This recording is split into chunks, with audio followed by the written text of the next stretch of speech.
السلام عليكم ورحمة الله وبركاته. ازيكم يا حبايبي؟ عاملين ايه؟ النهاردة هنعمل مع بعض بصارة. معانا ربع فول مدشوش، هننقيه كويس، ولو في حاجة فيها قشرة ولا حاجة هنشيلها، وبعد كده هنغسله.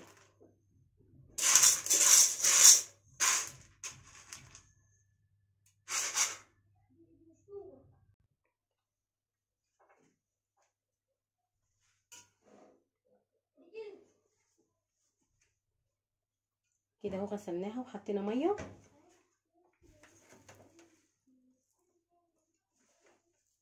ومعانا كام فص توم، ومعانا بصلايه. بسم الله الرحمن الرحيم.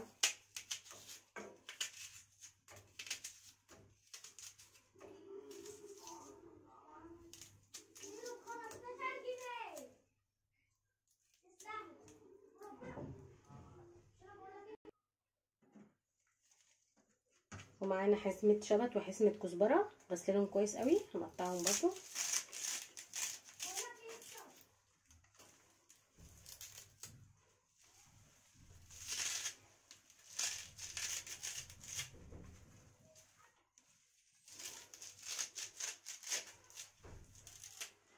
ونسيب كله يتسلق مع بعضه.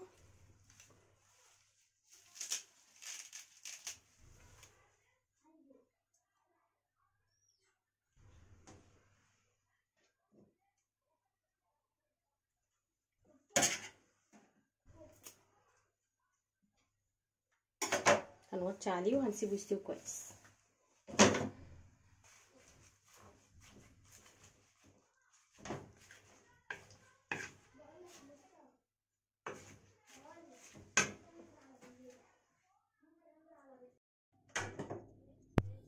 اهي الحاجه استوت معانا كلها. دلوقتي هنضربها بالهاند بلندر او في الخلاط.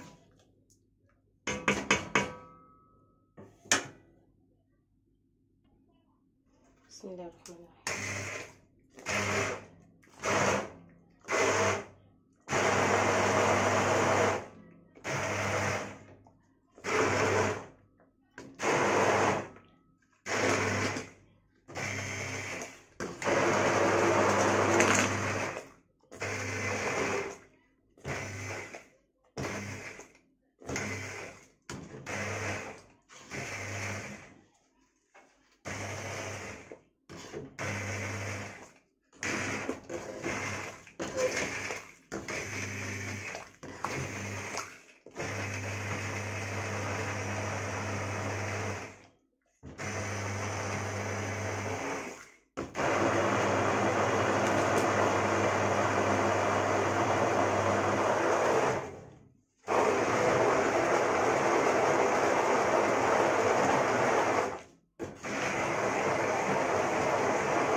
اهم حاجه طبعا لازم ننعمها كويس جدا.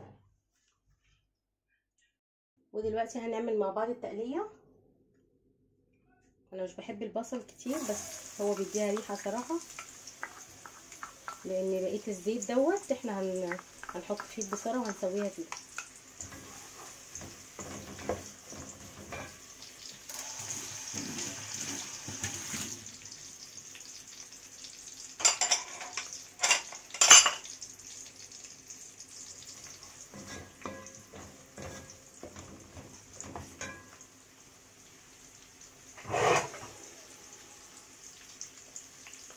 البصاره اهو بعد ما عملتها بالهاند بلندر نعمتها في الخلاط. بصوا بقى لونها عامل ازاي. لازم تبقى باللون ده. هوريكم الفرق بين لونها الاولاني ولونها لما تتضرب كويس تفتحي معايا. بصوا هي فتحت بقت لونها ايه، ولونها الاولاني كان ايه. شوفها لازم تفتحي وتنعم كده عشان تطلع مظبوطه معانا.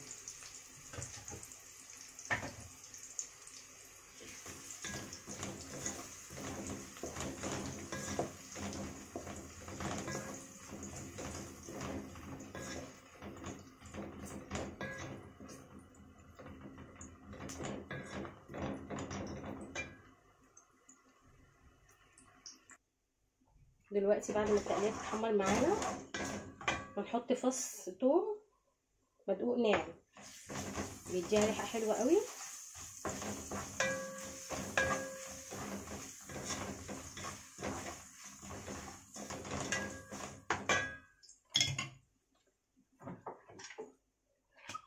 سنه صغيره كزبره،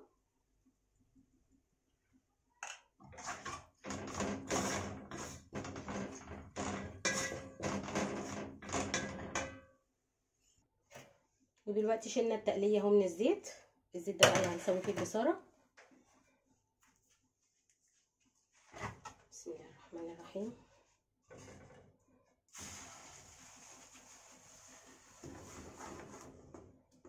لسه هضرب بقيتها.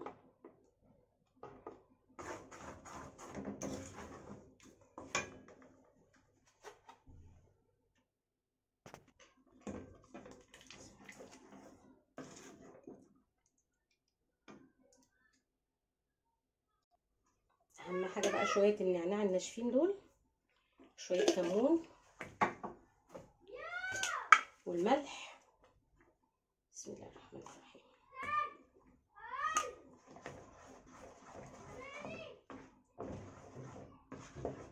وتتقل معانا ونصبها في الاطباق وشكرا على كده خلاص.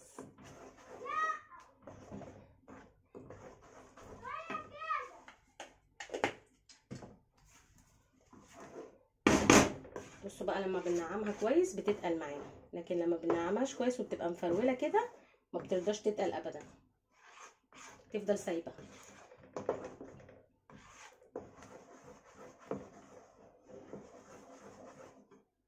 بس خلاص كده هنصبها في الاطباق.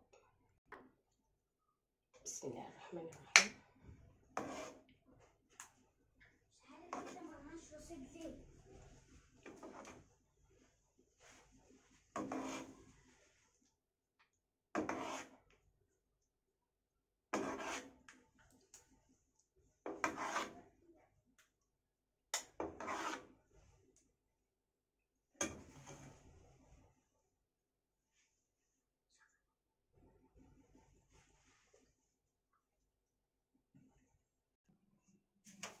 وده شكل البصاره بعد ما غرفناها. اتمنى الفيديو يكون عجبكم، والسلام عليكم ورحمه الله وبركاته.